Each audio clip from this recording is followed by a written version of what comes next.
What's behind the myth that storks deliver babies? Newborn babies are often depicted with a rather incongruous creature, a long-legged, sharp-beaked bird known as a stork.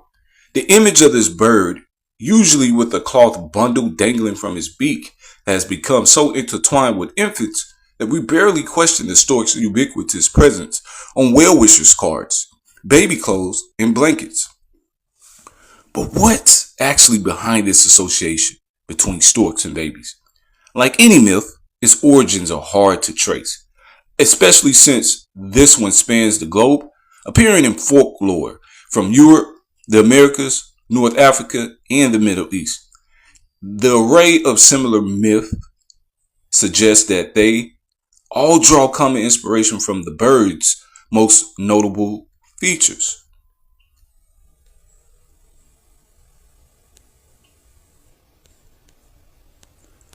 The birds are big and white, linked to purity, and their nests are large, prominent, and close to where people live. So their good parenting behavior is highly evident, explained Rachel Warren Chadd, co-author of Birds Myth, Lore, and Legend, Bloomsbury Natural History, 2016. Many popular accounts trace the myth back to ancient Greece and the story of a vengeful goddess named Hera. According to this story, Hera grew a jealous of a beautiful queen named Harana and transformed her into a stork. The heartbroken Garana then sought to retrieve her child from Hera's clutches, and the Greeks depicted the transformed bird with a baby dangling from his beak. But when doing research for her book, Warren Chadd discovered that the original myth actually describes the baby snatching bird as a crane, not a stork. It can be difficult to verify that one species is associated with an ancient myth, as for instance, storks, cranes, and herons were often confused. Warren Chadd told Live Science. Similarly, in an Egyptian mythology, storks are associated with the birth of the world, but historically, the legendary creature was actually a heron. A small stretch of imagination might make that a stork, Warren Chadd said.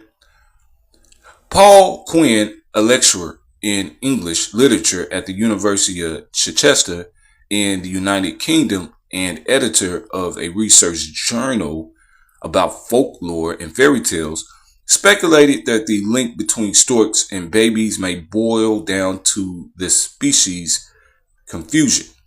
I think the connection of the stork with infants, particularly maternal care of children, is the result of conflation of the stork with the pelican, he told Live Science.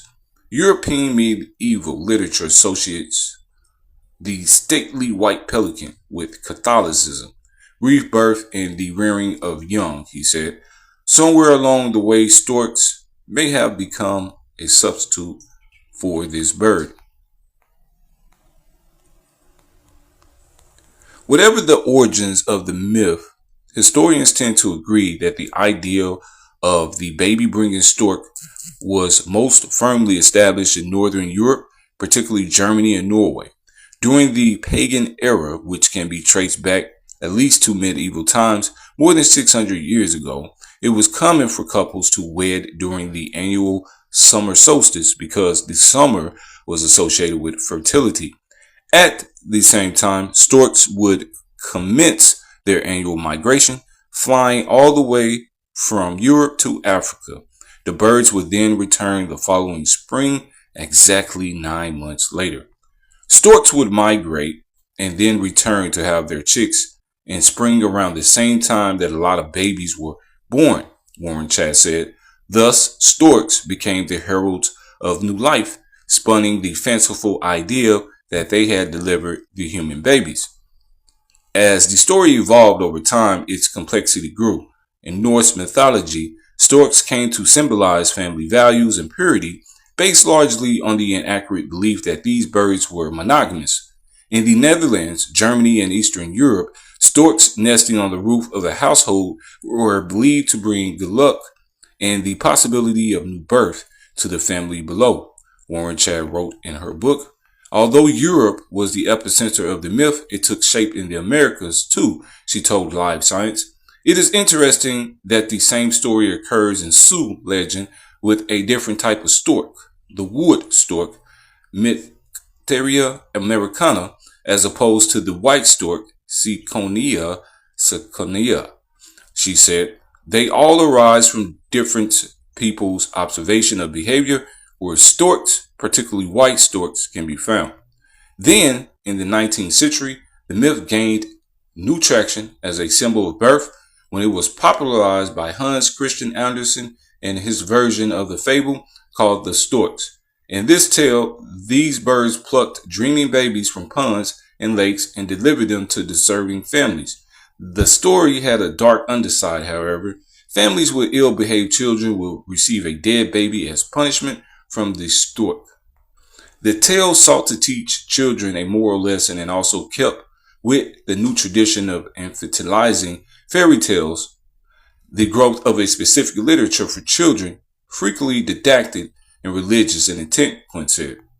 In Victorian England, the story became especially valuable as a way of obscuring the realities of sex and birth.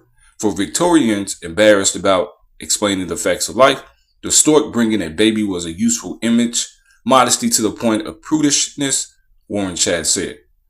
Views on childbirth may be less prudish today, but we still hang on to the stork myth, celebrating the graceful bird and its central role in family life. People love stories, Warren Chad said. Our tendency to humanize animals has made the baby delivering stork one of the most enduring myths.